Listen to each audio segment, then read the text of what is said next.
ಯಾರು ಹೇಳಿದ್ರು ಹಂಗಂತ? ಅಲ್ಲಲ್ಲ, ಯಾರು ಹೇಳಿದವ್ರು ಯಾರಂಗಂತ? ನೀವೇ ಸರ್ ಒತ್ತಾಯ ಮಾಡಿದ್ರಲ್ಲ ಏನಂತ? ಡಿಸಿಎಂಗಳು ಬೇಕು ಅನ್ನುವಂಥದ್ದು ನಾನೆಲ್ಲೇ ಹೇಳಿದ್ದೆ ನಿಮಗೆ?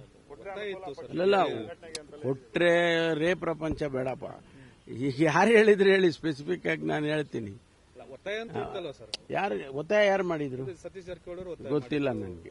ಅವರು ಹೇಳಿರೋದು ನೋಡಿ, ಸತೀಶ್ ಜಾರಕಿಹೊಳಿ ಅವರು ಜನರಲ್ ಆಗಿ ಮಾತಾಡಿದ್ದಾರೆ, ನಾವೆಲ್ಲರೂ ಜನರಲ್ ಆಗಿ ಮಾತಾಡಿ. ಸ್ಪೆಸಿಫಿಕ್ ಆಗಿ ಹಿಂಗೆ ಆಗ್ಬೇಕು ಅಂತ ಯಾರಾದ್ರೂ ಮಾತಾಡಿದ್ರೆ ಅದು ಬೇರೆ ವಿಚಾರ. ಈಗ ನವೆಂಬರ್ ಕ್ರಾಂತಿ ಅಂತ ದೊಡ್ಡ ಚರ್ಚೆ ಆಗ್ತಿದೆ, ಪುನರ್ರಚನೆ ಆಗುತ್ತೆ ಅನ್ನುವಂಥದ್ದು.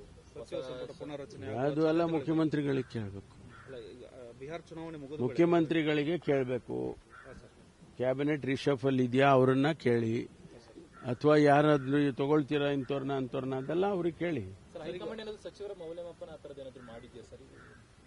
ಇಲ್ಲಪ್ಪ, ಆ ರೀತಿ ಏನು ಕಾಣಿಸಿಲ್ಲ.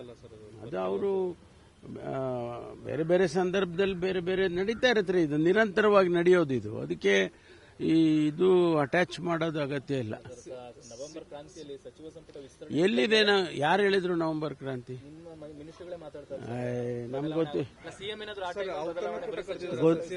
ಔತಣಕೂಟ ಕರೆದಿದ್ದಾರೆ. ಡಿನ್ನರ್ ಅವರು ಹಿಂದೆ ಯಾವಾಗೂ ಕರೆದೇ ಇಲ್ವಾ? ಕರೆದಿದ್ದಾರೆ ತುಂಬಾ ದಿನ ಆಗೋದು. ಅಲ್ಲಲ್ಲ, ಅದಕ್ಕೆ ಕರೆದಿದ್ದಾರೆ. ವಿಶೇಷತೆ ಏನು ಅಂತ ನೀವು ಹೇಳಬೇಕು. ಡಿನ್ನರ್ ಕರೆಯೋದಕ್ಕೆ ಏನು ವಿಶೇಷತೆ? ವಿಷಯ ಏನೂ ಇಲ್ಲಪ್ಪ. ನಾವು ಊಟ ಹಾಕ್ತಾರೆ, ಹೋಗ್ತೀವಿ, ಊಟ ಮಾಡ್ತೀವಿ, ಬರ್ತೀವಿ. ಯಾರು?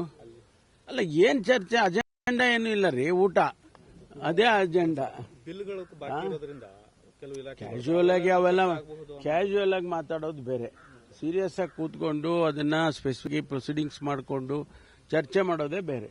ಇದು ಒಂದು ಕ್ಯಾಶುವಲ್ ಮೀಟಿಂಗು, ಊಟ ಮಾಡೋಣ ಬರ್ರಿ ಎಲ್ಲರೂ ಅಂತ, ಬಹಳ ದಿನ ಆಗಿದೆ ಅಂತ ಹೇಳಿ ಕರೆದಿದ್ದಾರೆ.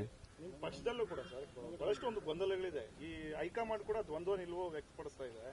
ಈಗ ಸಾಕು ನಡೀರಿ, ಪೊಲಿಟಿಕಲ್ ಕ್ವಶನ್ಸ್ ಇವೇನು ಉಪಯೋಗ ಆಗಲ್ಲ ಇವೆಲ್ಲ.